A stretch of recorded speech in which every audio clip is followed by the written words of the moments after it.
Deuteronomy chapter 5 is where we'll be this morning.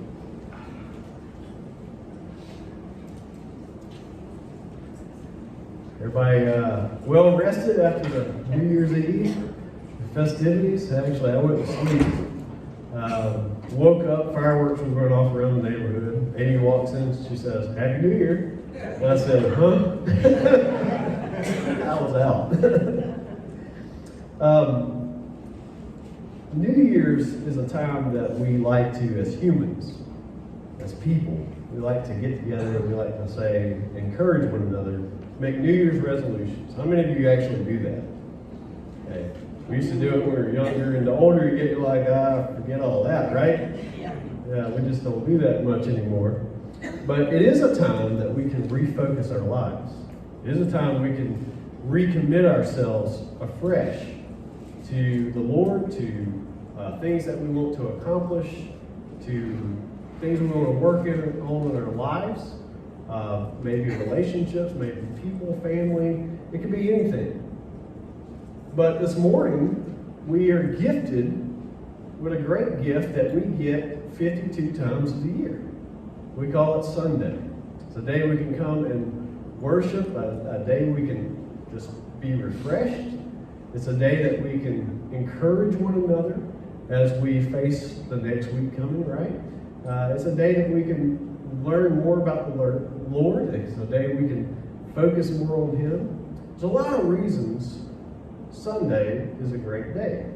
And we also like to call it the day of rest. Now, how many actually rest on Sunday? Yeah, some do, right? Some take a nap. You can't wait for that Sunday afternoon nap.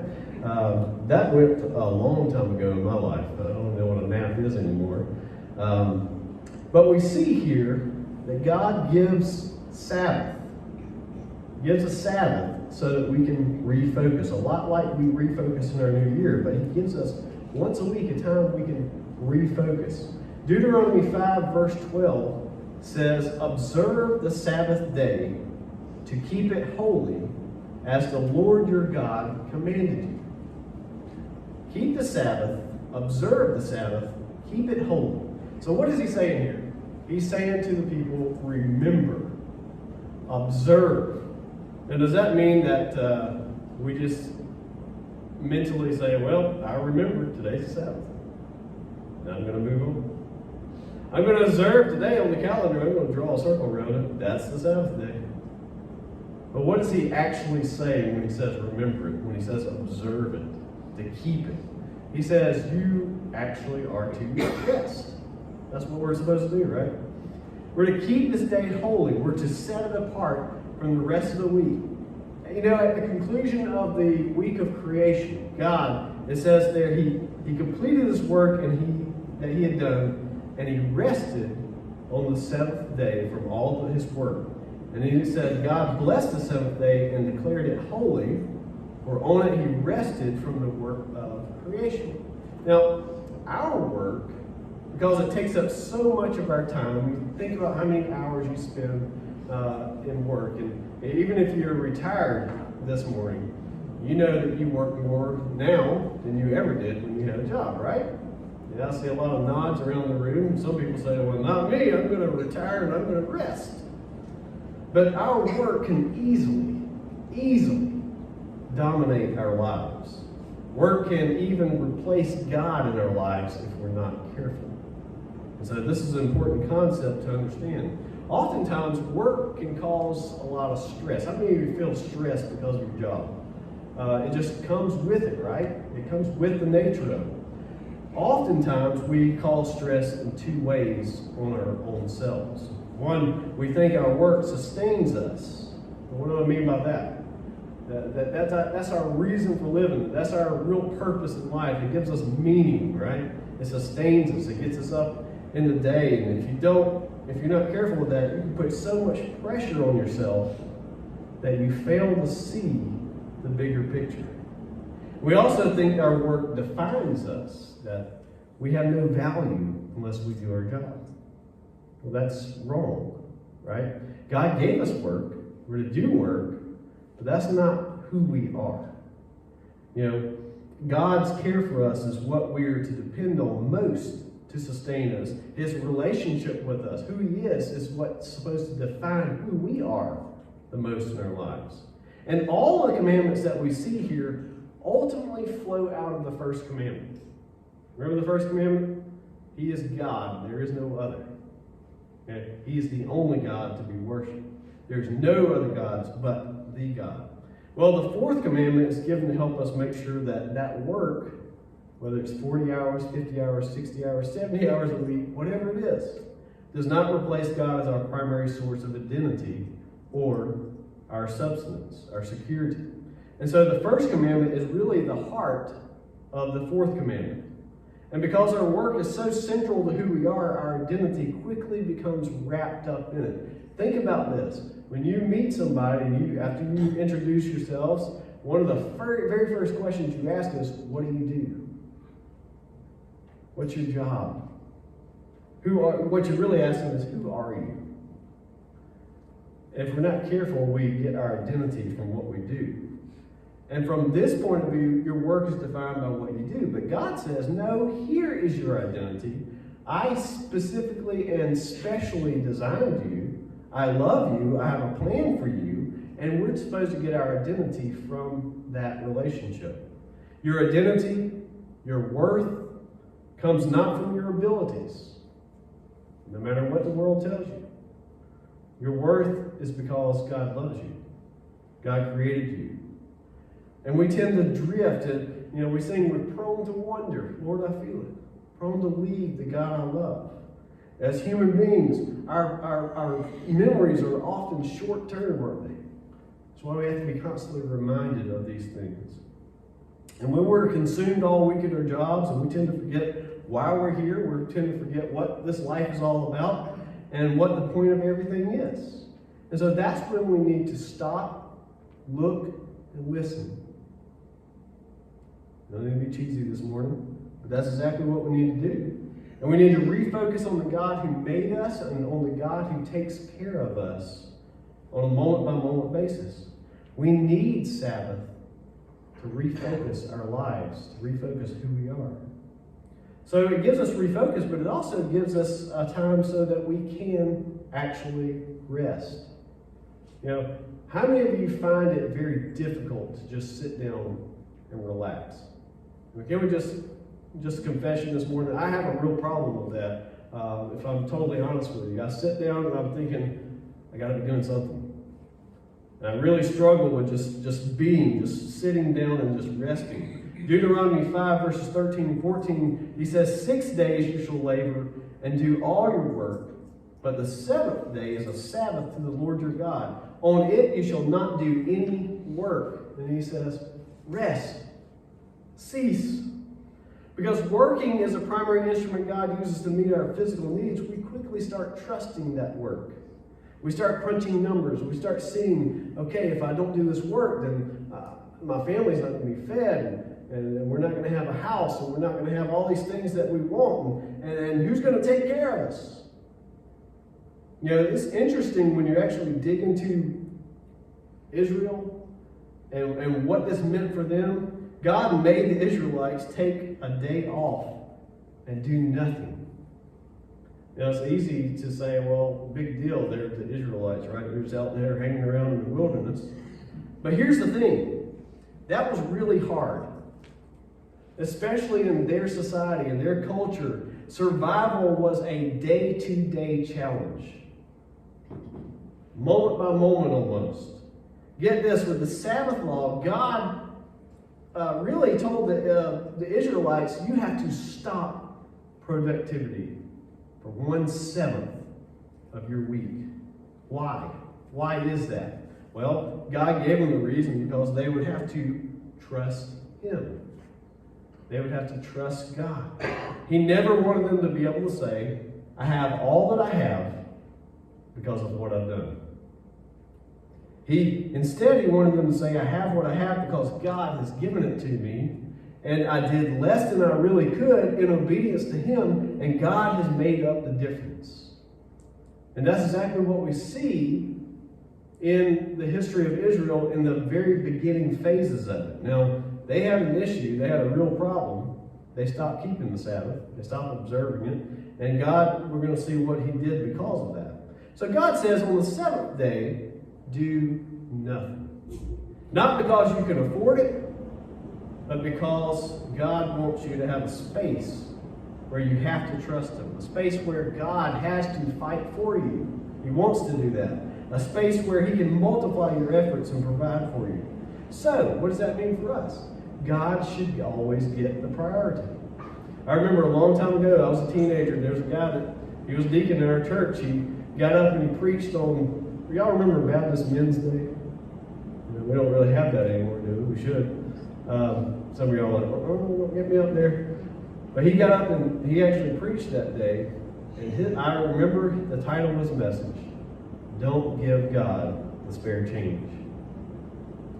Give him the very best and the very first of all that you are. So God should get the priority, to devote our attention to our relationship with God. That's what Sabbath is all about. This commandment is about, really, if you want to boil it down, it's about whether you trust God at all by our obedience. Later on, God drove the Israelites into exile. You know, they didn't get to enjoy the promised land forever and ever. God drove them out of the land, pushed them out. Why? What express reason did God give? Well, if you turn real quick to the book of Ezekiel, Ezekiel's after Jeremiah, after Lamentations, Ezekiel chapter 20, he goes into this very matter.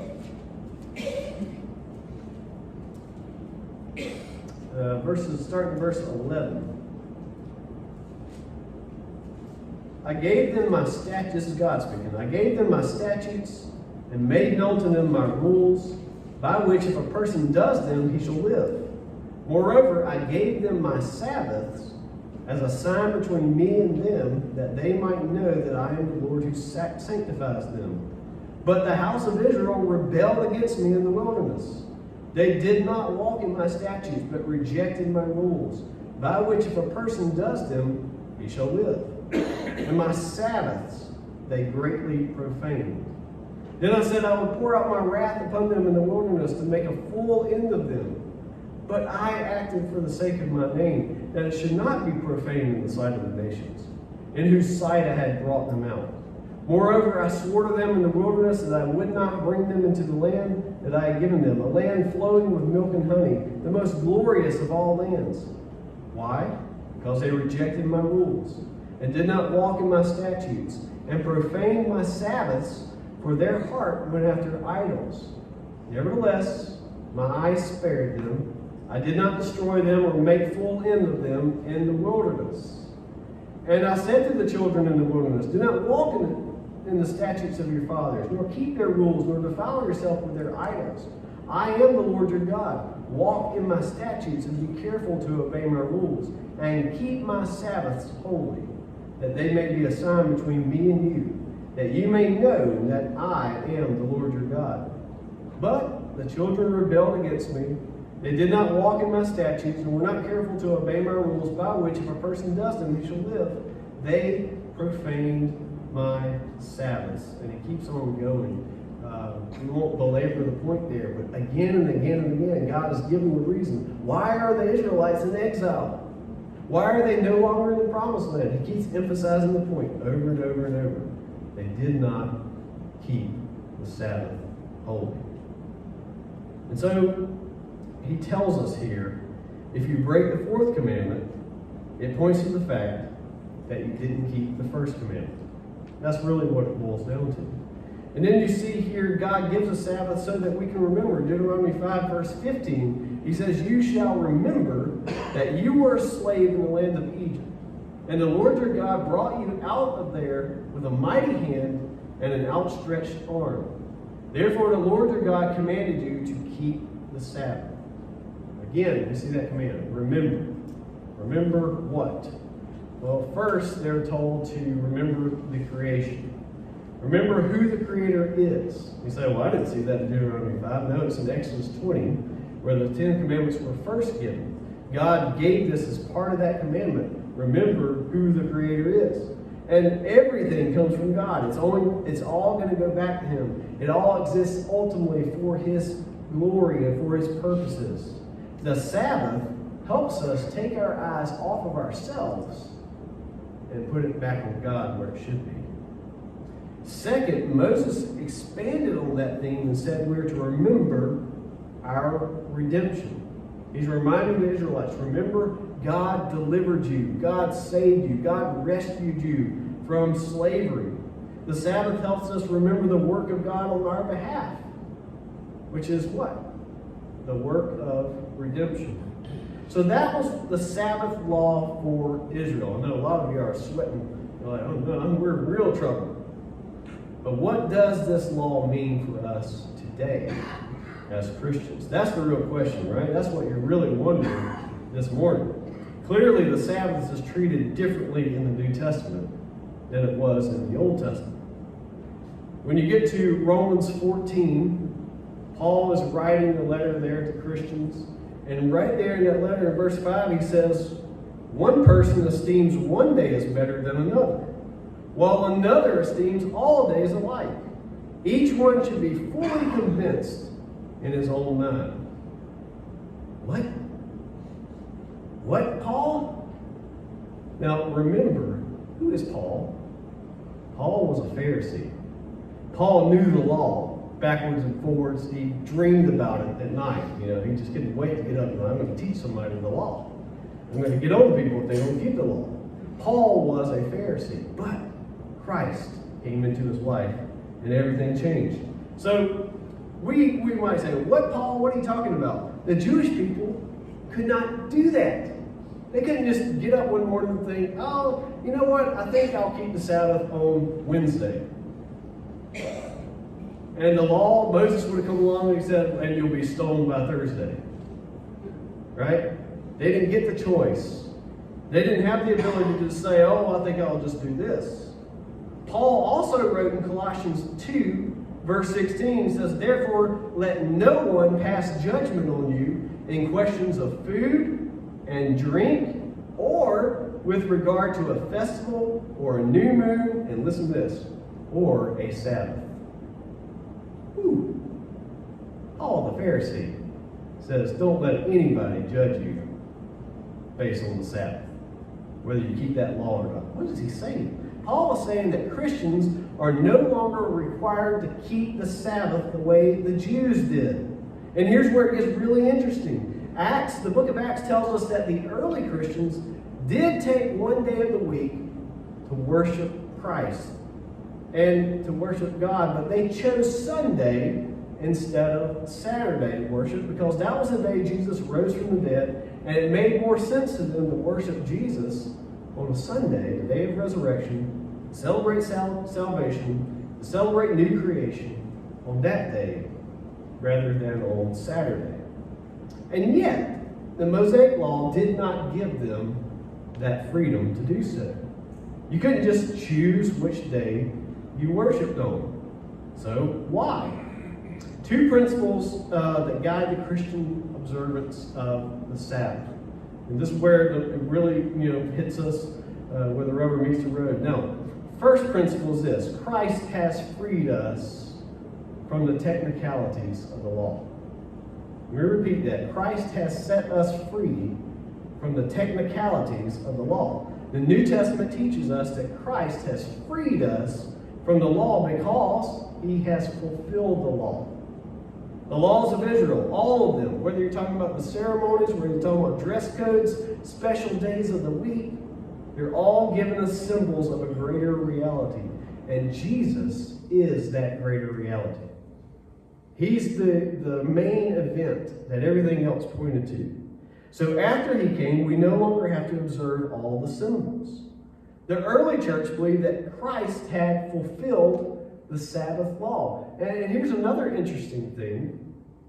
Jesus and the New Testament writers all emphasize and repeat 9 of the 10 commandments. They don't repeat the 4th one.